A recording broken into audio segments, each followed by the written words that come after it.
Graça e paz, meus queridos irmãos, estamos mais uma vez reunidos virtualmente para aprender um pouco mais da Palavra de Deus, e é o que nós pretendemos nesta noite. Nós vamos iniciar então o estudo de hoje com a oração. Vamos orar. Senhor nosso Deus, nós queremos te agradecer pela oportunidade de estar aos teus pés, aprendendo um pouco mais de ti, reconhecendo, Deus, como igreja, nossa total dependência do teu Espírito Santo, porque sem a ação do poder do teu Espírito Santo não chegaremos a lugar algum. Pedimos que teu Espírito Santo não leve em consideração nossas fraquezas, limitações naturais e espirituais, mas que o teu Espírito venha atentar tão somente para o sangue de Cristo que nos cobre e venha agir com misericórdia, nos capacitando sobrenaturalmente, como o Senhor capacitava os discípulos na igreja de Atos. Derrama tua graça e teu poder sobre nós nesta noite. Em nome de Jesus. Amém. Meus irmãos, nós estamos estudando o livro de Apocalipse, capítulo de número 21. Estamos aí chegando já ao final do estudo do livro de Apocalipse. Apocalipse, capítulo 21. Então, nós estamos estudando com o seguinte tema: as características da igreja gloriosa. As características da igreja gloriosa. Abra sua Bíblia em Apocalipse, capítulo 21, versículo 9 em diante.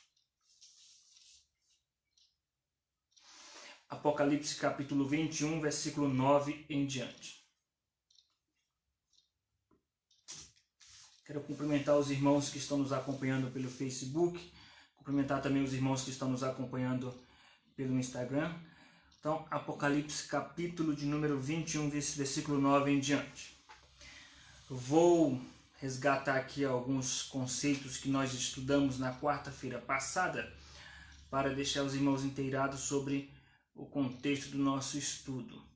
Então, características da igreja gloriosa. A primeira coisa que nós precisamos entender em Apocalipse capítulo 21, versículo 9 em diante, é que essa cidade santa, que é a Nova Jerusalém, que está descrita em Apocalipse 21, na verdade diz respeito à igreja do Senhor. Então, essa Nova Jerusalém, essa cidade santa, é a igreja de Cristo. Por muitos anos, na igreja evangélica, tem-se acreditado que a Nova Jerusalém, essa cidade santa de Apocalipse 21, é uma cidade literalmente. E o pior de tudo, que a nossa geração cresceu com essa perspectiva e ainda passou isso para frente, passou para as próximas gerações.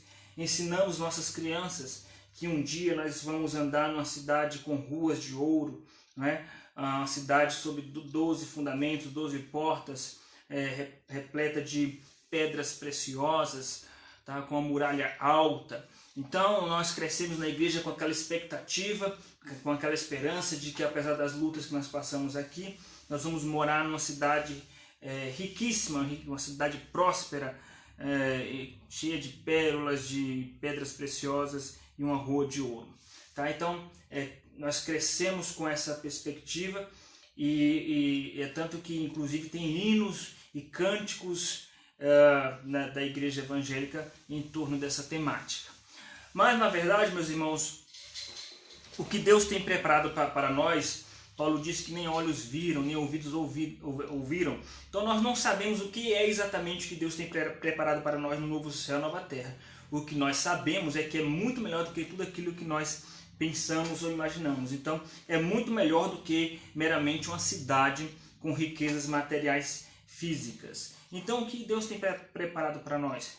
Uma vida plena, sem dor, sem sofrimento, com a alegria eterna na presença de Deus. Isso nos basta, ok? Isso nos basta. Então, por que Deus escreveu a respeito de uma cidade gloriosa, com todos esses aspectos que ele coloca aqui no capítulo 21? Meus irmãos, todos esses aspectos são figurados, são simbólicos, de respeito à igreja de Cristo, e uma maneira figurada de falar sobre a glória da igreja, e essa glória é o próprio Deus, é a glória do próprio Deus, tá? E é uma evidência de que essa cidade diz respeito à própria igreja, está no versículo 9 e versículo 10. Apocalipse capítulo 21, versículo 9 e 10.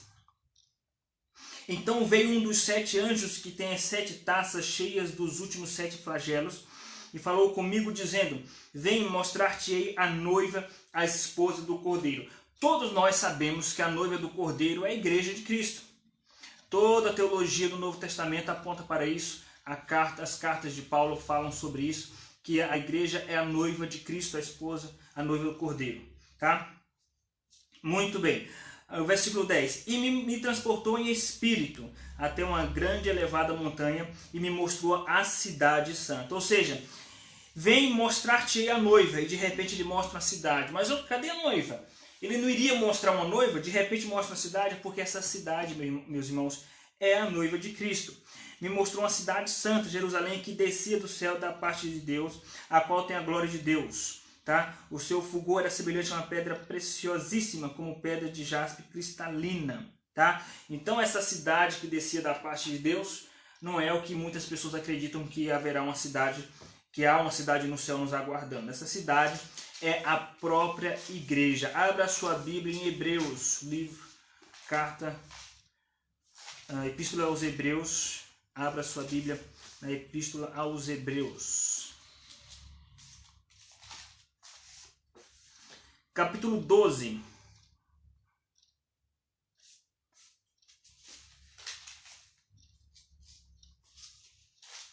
Hebreus capítulo 12.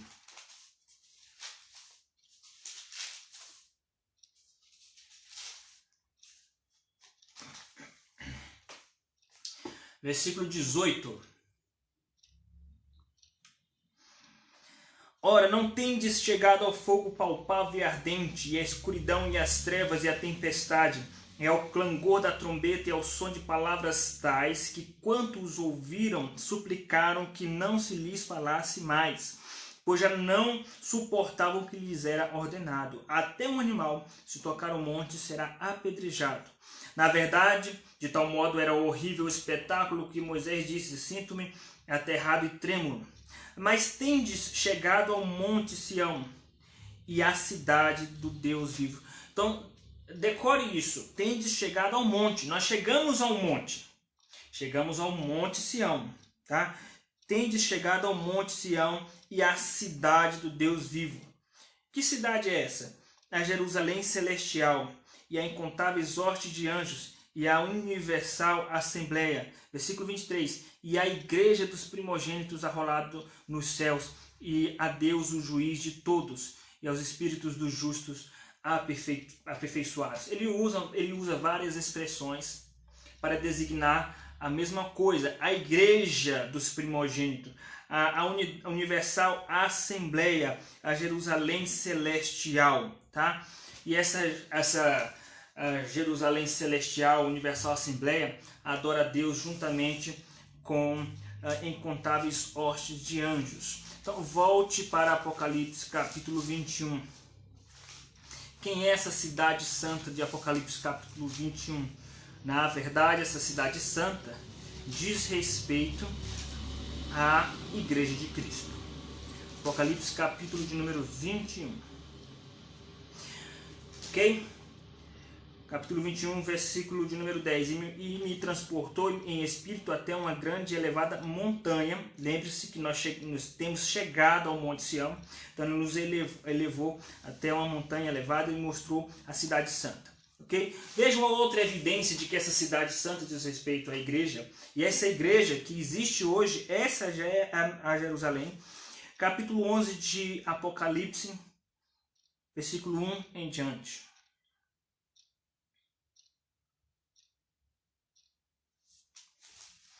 Capítulo 11, versículo 1 em diante. Foi-me dado um caniço semelhante a uma vara.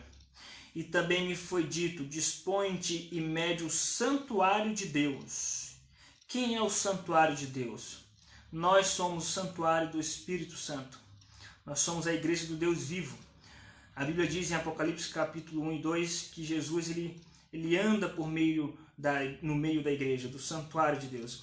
E o seu altar e os que nele adoram. Versículo 2. Mas deixa de parte o átrio exterior do santuário e não meças, porque foi ele dado aos gentios. Ou seja, a parte externa cabe aos gentios. Aqui é a maneira figurada para dizer respeito a todos aqueles que não fazem parte do povo de Deus. Estes por 42 meses calcarão aos pés da cidade santa. É óbvio que aqui não diz respeito ao estado de glória, ao estado eterno, porque os ímpios, os gentios quem são esses gentios? São os ímpios, é uma designação espiritual para os ímpios. Eles vão calcar os pés da cidade santa. Como que no novo céu, nova terra, no estado de perfeição, de repente os ímpios vão vir calcar os pés da cidade santa? É óbvio que ele está falando do tempo do agora que eu quero dizer antes da volta de Cristo, antes do fim de todas as coisas. Esses gentios, na verdade, são os seguidores da besta, são aqueles que têm a marca da besta, que vão calcar os pés da cidade, significa vão machucar essa cidade, vão pisotear, vão perseguir essa cidade. Essa cidade, na verdade, é a igreja, tá? No versículo de número 3 e 4. Darei as minhas 2 testemunhas que profetizem por 1260 dias vestidas de pano de saco. Quem são essas 2 testemunhas? É a igreja de Cristo, é o povo de Deus sob as 2 alianças, da antiga e da nova aliança, que testemunham a respeito da justiça de Deus. Versículo 4, são estas as 2 oliveiras e os 2 candeeiros. No capítulo 2 e 3 de Apocalipse, nós sabemos que os candeeiros dizem respeito à igreja, que se acham em pé diante do Senhor da terra. Ok? Então, esses 2 candeeiros, essas 2 oliveiras, na verdade, é a cidade santa, que é a Jerusalém espiritual, que diz respeito à igreja, ok? Então, o capítulo 21 de Apocalipse, meus irmãos, está falando das características dessa igreja gloriosa, Voltemos para Apocalipse capítulo 21, versículo de número 10. A primeira característica que nós vimos na quarta-feira passada é que essa igreja, ela é fruto de um pacto cristocêntrico, fruto de um pacto que aponta para Cristo Jesus. A Bíblia comumente fala sobre diversos montes, Monte Ararat, Monte Sinai, o Monte Sião. E no Novo Testamento, esses montes, os 2 principais, Monte Sião e Monte Sinai, eles passaram a ter um significado espiritual que aponta para algo espiritual, né? Que aponta para uma aliança. Tá? Aponta para uma aliança, onde o Monte Sião aponta para a aliança da graça, a aliança cristocêntrica, enquanto que o Monte Sinai aponta para a aponta para a lei, para o período da escravidão. Abra em Gálatas capítulo 4.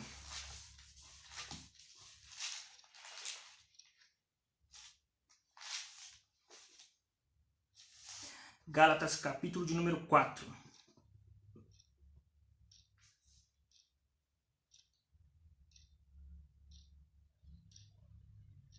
Versículo 21.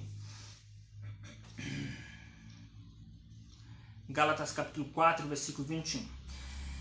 Dizei-me vós, os que quereis estar sob a lei, acaso não ouvis a lei? Pois está escrito que Abraão teve 2 filhos, um da mulher escrava e outro da livre.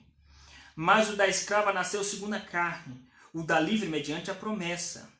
Estas coisas são alegóricas, porque estas mulheres são 2 alianças. Uma, na verdade, se refere ao Monte Sinai, que gera para a escravidão.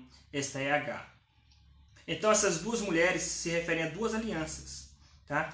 E uma dessas mulheres, que é Agar, se refere ao Monte Sinai. E como nós vimos em Hebreus capítulo 12, nós temos chegado ao Monte Sião, que aponta para a aliança cristocêntrica, a aliança que foi prometida por meio de Davi, tá? Que alguns chamam de aliança davídica, também aliança cristocêntrica, aliança, o pacto da graça. Muito bem, meus irmãos, então essa igreja gloriosa do Apocalipse 21, ela foi revelada, não foi à toa que ela foi revelada em cima de uma montanha, porque de fato Jerusalém estava uma cidade compacta, construída sobre os montes, como está escrito no Salmo 122, e esse monte, um monte que aponta para o pacto da graça, ok? Então, essa Jerusalém espiritual, que é a igreja, está assentada sobre um monte, que é o monte que aponta para a graça. Isso significa, é uma referência indireta à pessoa de Cristo, uma referência indireta à graça. Significa que a igreja, ela existe, ela subsiste para a glória de Deus por intermédio de Cristo Jesus. Nós existimos e subsistimos como igreja por causa de Cristo. Porque Ele é o Senhor da igreja, nos comprou com seu próprio sangue, então essa igreja, ela existe, ela é fruto de um pacto cristocêntrico. Então é a primeira característica dessa igreja. Ela é uma igreja que é fruto do pacto cristocêntrico. Uma igreja que será arrebatada. Veja que uma outra característica é que ela vai ser honrada publicamente vai ser arrebatada e depois nós vamos descer dos céus com o Senhor. Versículo 10, Apocalipse capítulo 21, versículo 10. E me transportou em espírito até uma grande e elevada montanha, e me mostrou a cidade santa, Jerusalém, que descia do céu da parte de Deus. Como assim a igreja vai descer do céu da parte de Deus? O Novo Testamento fala, Paulo fala em suas cartas, que os mortos ressuscitarão primeiro, depois nós, os vivos, seremos arrebatados e nos encontraremos com o Senhor nos ares. Nos encontraremos no céu com o Senhor. E de lá desceremos. Essa visão da igreja descendo com o Senhor, essa visão é a visão da igreja gloriosa, Jerusalém descendo do céu. Tá? Esse arrebatamento e essa descida do céu, na verdade, é uma forma de Deus nos honrar publicamente e cumprir o que ele disse em Malaquias capítulo 4. Naquele dia vereis a diferença entre o que serve e o que não serve a Deus, entre o justo e o injusto. Naquele dia vai se cumprir palavras como a promessa do Novo Testamento que diz que os humilhados serão exaltados. Vai ser onde Deus vai nos honrar publicamente diante de todos aqueles que nos perseguiram, que maltrataram a igreja. Tá? Então nós temos que entender que o pano de fundo de Apocalipse é que Apocalipse, de certa forma, é um consolo para a igreja que estava sofrendo perseguição e humilhação debaixo do Império Romano do primeiro século. Então é uma carta que vem incentivar a igreja, exortar a igreja, principalmente consolar a igreja de que Deus vai honrar esta igreja que estava sendo dizimada e perseguida no primeiro século. Então, quais são as características da igreja gloriosa? A primeira característica é que ela é fruto do pacto cristocêntrico. A segunda característica é que ela vai ser honrada publicamente através do arrebatamento e da descida dos céus. A terceira característica é que ela tem a glória de Deus, versículo 11, versículo 18 a 21 e versículo 23. Essa igreja tem a glória de Deus. Versículo 11 diz assim: a qual tem a glória de Deus. Versículo 21, aliás, versículo 18 até o versículo 21.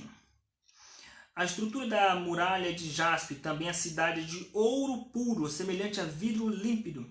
Os fundamentos da muralha da cidade estão adornados de toda espécie de pedras preciosas. O primeiro fundamento é de jaspe, o segundo é de safiro, o terceiro de calcedônio, o quarto de esmeralda, o quinto de sardônio, o sexto de sárdio, o sétimo de crisólito, o oitavo de berilo, o nono de topázio, o décimo de crisópraso, o undécimo de jacinto, o do undécimo de ametista. Então, o versículo 21 diz: as 12 portas são 12 pérolas, e cada uma dessas portas de uma só pérola. A praça da cidade é de ouro puro, como vidro transparente. Versículo 23. A cidade não precisa nem do sol, nem da lua para lhe darem claridade, pois a glória de Deus a iluminou e o cordeiro é a sua lâmpada. Então, essas pedras preciosas, esses detalhes em ouro, que são vindo da teologia do Antigo Testamento, que se refere a algo de esplendor, de glória, tá? Isso para a mente das pessoas no Antigo Testamento que estavam sempre em confronto com grandes impérios, sabiam que os reinos desses impérios estavam envoltos a uma grande glória que era o quê? Era ouro, tecidos finíssimos, pedras preciosas. Ele está dizendo que uma característica dessa igreja, que visivelmente naquela época do primeiro século era uma igreja sofrida, humilhada, perseguida, muitos crentes sendo mortos, outros escondidos por causa da perseguição. O próprio autor de Apocalipse estava preso na ilha de Patmos. Então, aos olhos humanos, era uma igreja humilhada, uma igreja que não tinha glória nenhuma. Tá? Então, nós temos que nos colocar no lugar dos cristãos do primeiro século. Então, imagine uma mãe que perdeu seu filho, uma esposa que perdeu o marido na perseguição. Tá? Imagine um filho que perdeu seu pai. Uma igreja desolada, entristecida. Então, essa palavra vem para confortar. Então, o que aos olhos humanos é desesperador de ver uma igreja sofrida, espiritualmente essa igreja é gloriosa aos olhos de Deus. E essa glória ficará evidente na volta do Senhor, onde nós seremos, os mortos serão ressuscitados e os vivos, nós todos teremos o nosso corpo glorificado e seremos semelhantes a Ele. Então, na verdade, não é literalmente ouro, não é literalmente pedras preciosas.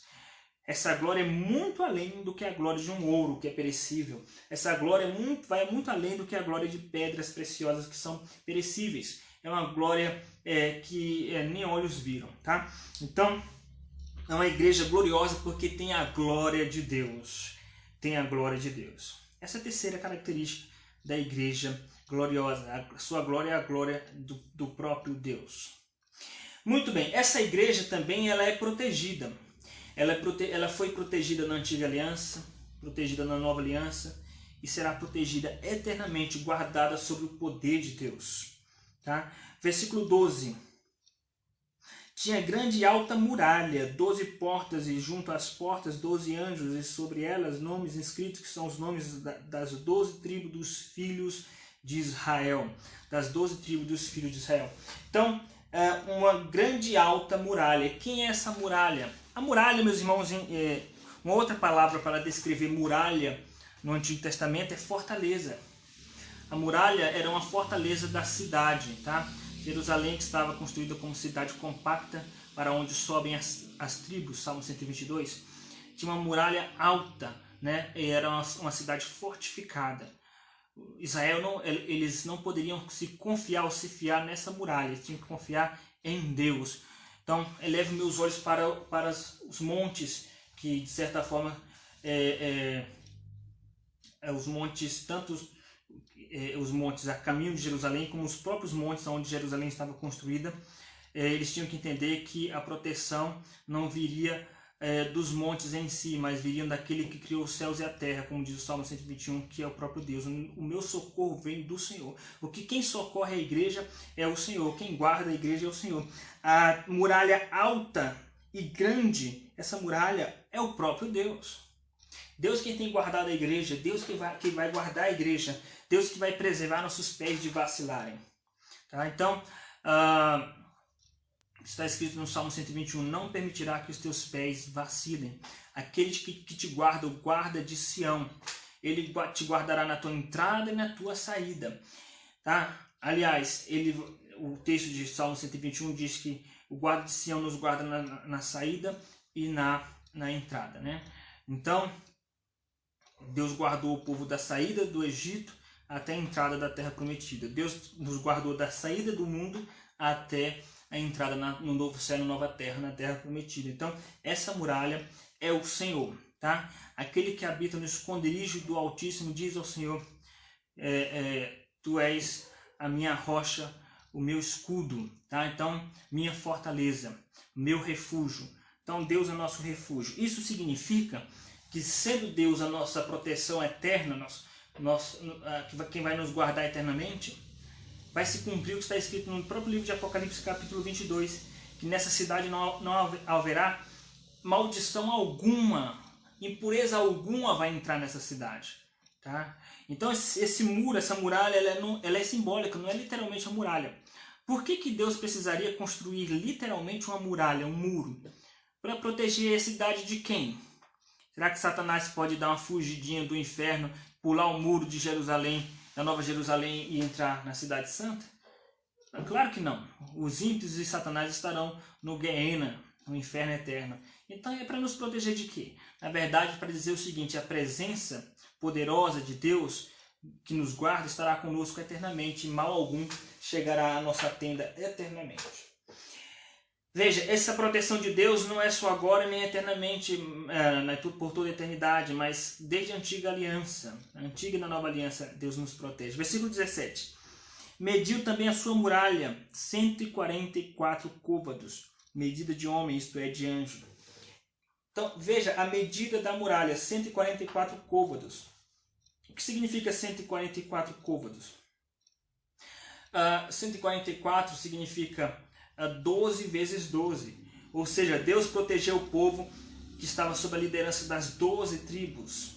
Deus protegeu o povo que está sob a liderança ou sob o fundamento de 12 apóstolos.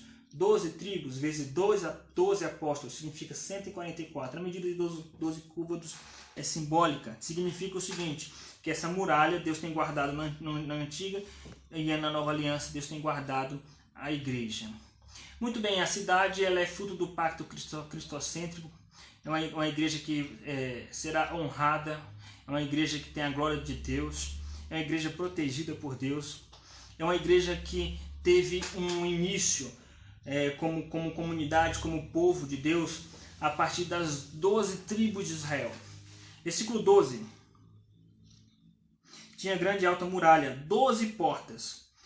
Portas aqui, meus irmãos, o que significa porta? Porta é o local de entrada, é por onde se entra, por onde se dá início a um processo, né? As 12 portas, e junto às portas, 12 anjos, sobre elas nomes inscritos, que são os nomes das 12 tribos dos filhos de Israel. Por isso que Paulo diz em Romanos que nós não devemos, na verdade ele diz, será que Deus desprezou Israel? Na verdade não, de maneira alguma. Israel que foi os primeiros, quem recebeu as promessas, a revelação, a aliança, o pacto, a lei. Então, por meio de Israel, iniciou-se a entrada no povo de Deus. O povo de Deus começou ali, enquanto comunidade, enquanto Israel de Deus. Começou com as 12 tribos. Então, foi ali a porta de entrada. Mas, que não tem como objetivo se limitar às 12 tribos. Tem um alcance global. E perceba no texto o alcance global desta igreja. Lembrando que o povo de Israel era uma nação, né, no Antigo Testamento. Eram tribos, depois se transformaram em nação, depois em monarquia. Mas era a igreja de Cristo, a igreja do Senhor. Só que num formato físico de nação. É tanto que quando Estevão, em Atos capítulo de número 8, fala a respeito do povo de Israel no deserto, ele se refere a Moisés e à congregação. Tá? Ele diz, Moisés quando estava com a congregação no deserto, a palavra congregação ali é eclesia, né? Que a tradução é igreja.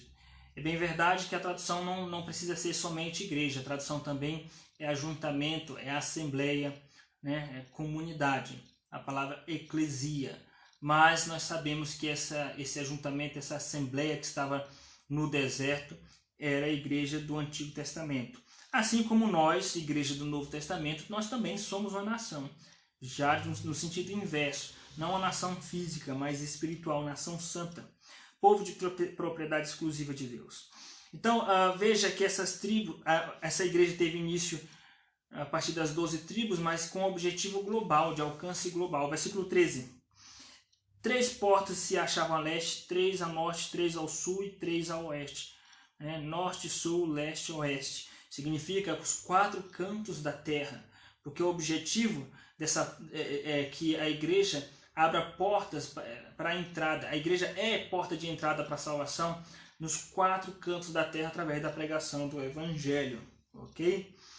Muito bem, versículo 16 ressalta isso. A cidade é quadrangular, de comprimento e larguras iguais, tá? Então ela tem realmente 4 cantos.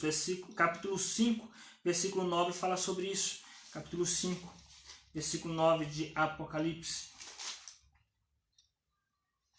E entoava novo cântico, dizendo, digno és de tomar o livro e de abrir-lhe os selos, porque foste morto e com teu sangue compraste para Deus os que procedem de toda tribo, língua, povo e nação. Ou seja, os 4 cantos da terra, ok? Então, essa igreja tem portas nos 4 cantos da terra. Então, e na verdade, mesmo que os judeus não se apropriaram desta verdade no Antigo Testamento, Deus já tinha trazido luz, pistas sobre esta questão, como está escrito no Salmo 9, versículo 11, Salmo 9, versículo 24, 26, né? Louvam-te os povos todos, né? Deus quer anunciar entre as nações seus poderosos feitos, né? Deus desejava desde o Antigo Testamento que fossem anunciados os poderosos feitos entre as nações, mas o judeu tinha um pensamento muito bairrista no Antigo Testamento. Muito bem, uma sexta característica dessa igreja gloriosa é que ela é fundada sobre os 12 apóstolos, versículo 14. A muralha da cidade tinha 12 fundamentos e estavam sobre estes os 12 nomes dos 12 apóstolos do Cordeiro. Então, foi fundada e fundamentada sobre os 12 apóstolos, né?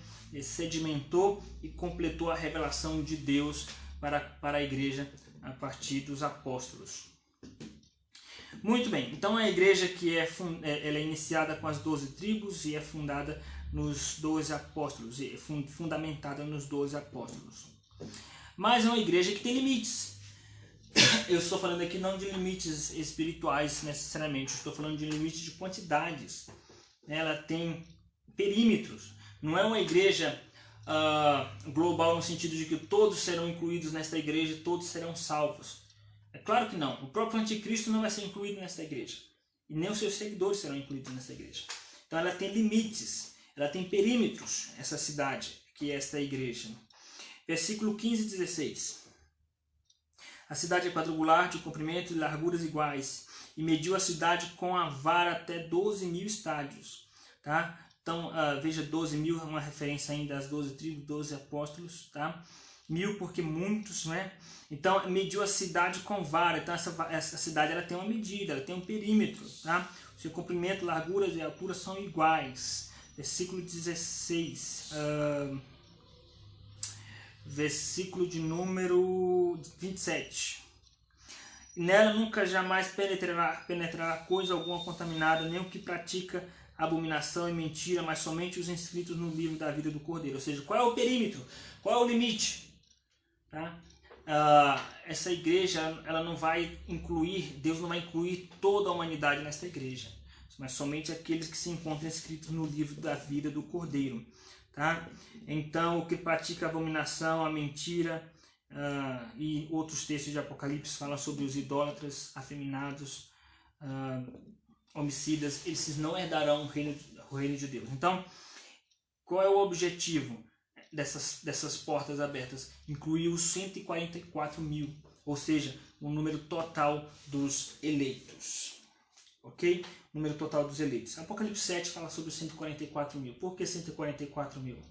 12 vezes 12, 144. 12 tribos vezes 12 apóstolos, 144. Por que 1.000? Porque são muitos. Então, são povos e línguas, povos vindos de todas as línguas e nações do Antigo e do Novo Testamento, da Antiga e da Nova Aliança, do período da Nova Aliança até a volta de Cristo.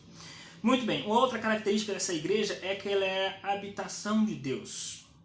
Versículo 22 fala sobre isso. Isso significa que essa igreja vai desfrutar eternamente da plenitude da presença de Deus. Apocalipse capítulo 22. Então me mostrou o rio da água da vida, brilhante como cristal, que sai do trono de Deus e do Cordeiro. Então, essa igreja vai ter de forma central nela, né, fluindo a partir dela, né, a plenitude do Espírito Santo, que é descrita aqui através dessa figura do rio de água que sai do trono de Deus.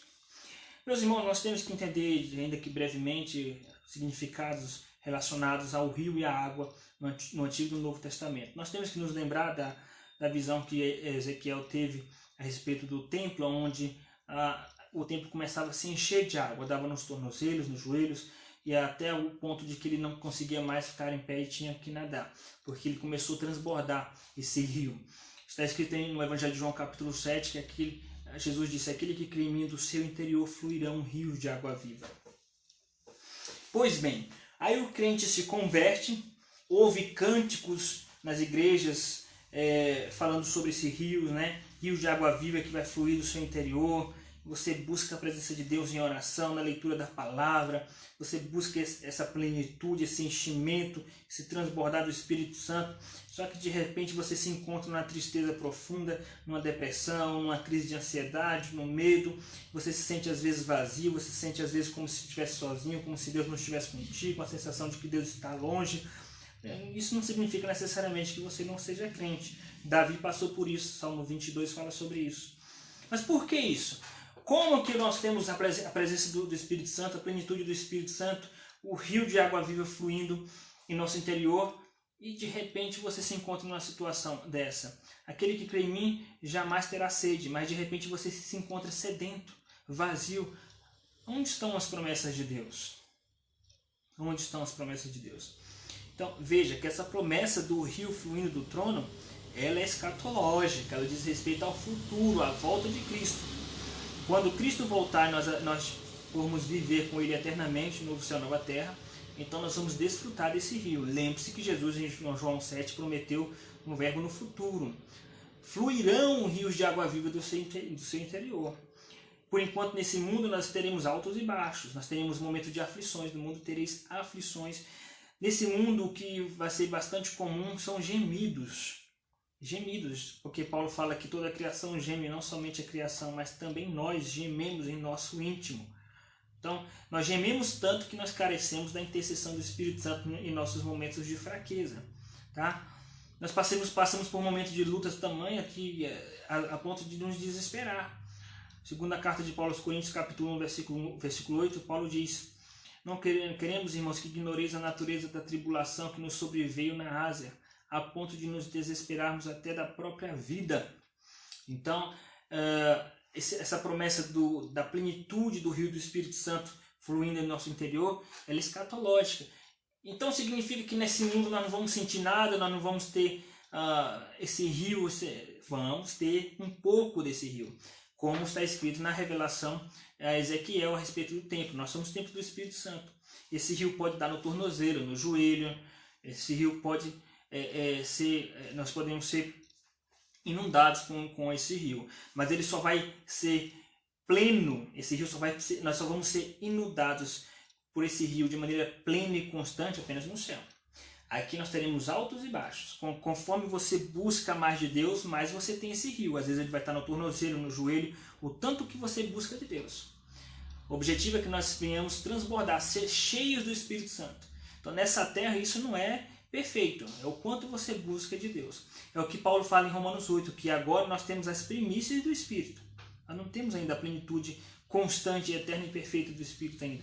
Nós temos as primícias do Espírito. Tá? Então, mas nós podemos sim desfrutar da plenitude do Espírito Santo, do enchimento do Espírito Santo, que vai nos ajudar a cicatrizar os momentos de dor e feridas de nossa alma. Mas a promessa é que nós teremos a plenitude do Espírito Santo no novo céu e nova terra. É uma outra característica dessa igreja gloriosa, a plenitude constante e eterna do Espírito Santo. Muito bem. Uma penúltima característica apontada aqui no capítulo 22, penúltima característica dessa igreja gloriosa, é que é uma igreja eternamente santa. Eternamente santa. Versículo 27 fala sobre isso. Nela jamais penetrará coisa alguma contaminada. Porque no Jardim do Éden, na primeira criação perfeita de Deus, que foi o Jardim do Éden, entrou uma coisa contaminada naquele jardim perfeito, que foi uma serpente. E aí fica a dúvida, será que Deus pode permitir ainda uma segunda queda no novo céu e nova terra? Não, porque Satanás será condenado e será preso eternamente no lago de fogo e enxofre, juntamente com o anticristo e seus seguidores. Então, não haverá essa possibilidade, não vai mais penetrar coisa alguma impura. Tá? Então, o que vai garantir a preservação da nossa natureza santa? O que vai garantir isso é a impossibilidade de entrar coisa impura nessa igreja, nessa Nova Jerusalém, no novo céu e nova terra. O que vai garantir isso, principalmente, não é a condição essencial da nossa natureza no novo céu e nova terra, se nós teremos ou não livre-arbítrio, não é isso que vai garantir. O que vai garantir é o decreto de Deus. Deus decretou que não haverá mais morte, não haverá mais dor. São os decretos de Deus. Não é algo inato em nós, como discute uma parte da teologia sobre nossa natureza humana no novo céu e nova terra. Muito bem.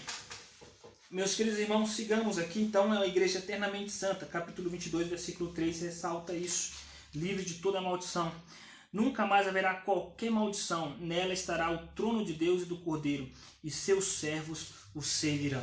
Então, não haverá maldição alguma, tá? Porque ainda nós estamos livres de toda a maldição da lei. Se você está em Cristo, você está livre da maldição da lei.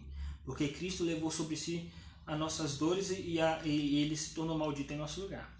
Todavia, enquanto nós estivermos nessa terra, antes de Jesus voltar, nós vamos ainda sofrer consequências da maldição da queda, da maldição de Adão.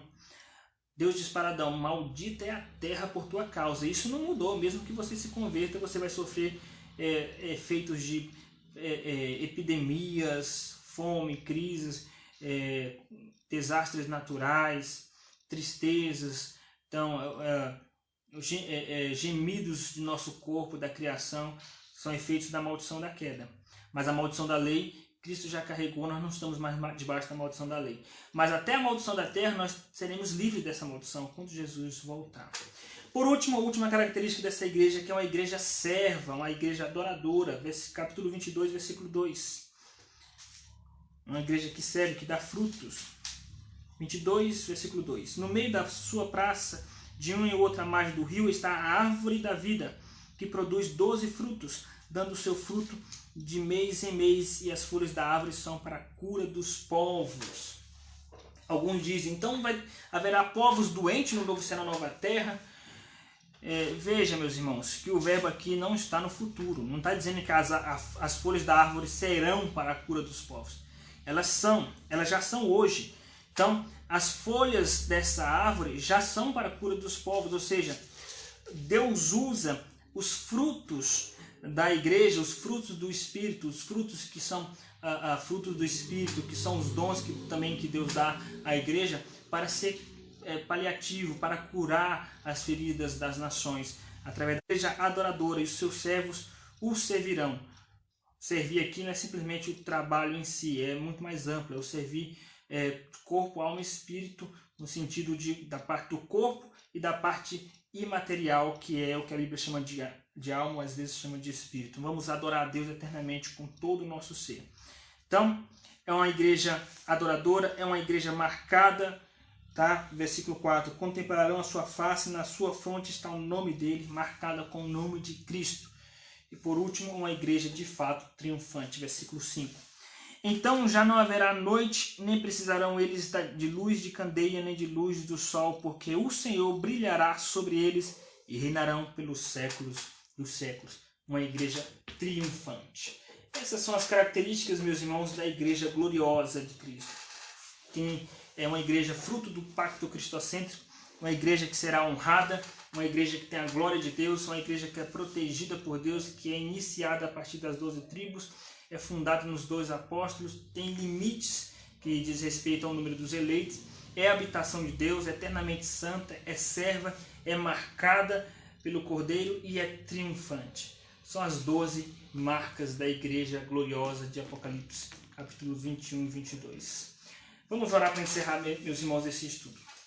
Senhor nosso Deus, queremos te agradecer por tua palavra, pedir que o teu Espírito Santo venha, de fato, fundamentar esta palavra em nossos corações, para que venha produzir frutos em nossos corações e reconhecermos nossa identidade no Senhor.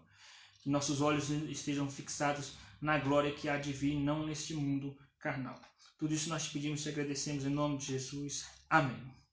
Amém, meus irmãos, que Deus os abençoe. Compartilhe essa mensagem com seus amigos, vizinhos, seus colegas, seus familiares, para que sejam edificados pela palavra de Deus. Vamos espalhar então as boas novas de Cristo Jesus. Amanhã nós teremos reunião de oração às 18 horas em grupos, entre os irmãos da igreja. E na sexta-feira convido todos os que estão online a assistir de novo mais um estudo na sexta-feira às 18 horas. O nome do estudo é Pergunte ao Pastor. Nós vamos abrir para perguntas. Sexta-feira às 18 horas. E o tema vai ser catolicismo romano, Como que a igreja protestante reformada enxerga alguns aspectos teológicos da igreja católica romana, discutindo apenas aspectos teológicos e não criticando uma pessoa, mais a questão teológica. Então, na sexta-feira às 18 horas. Que Deus os abençoe ricamente. Um forte abraço a todos.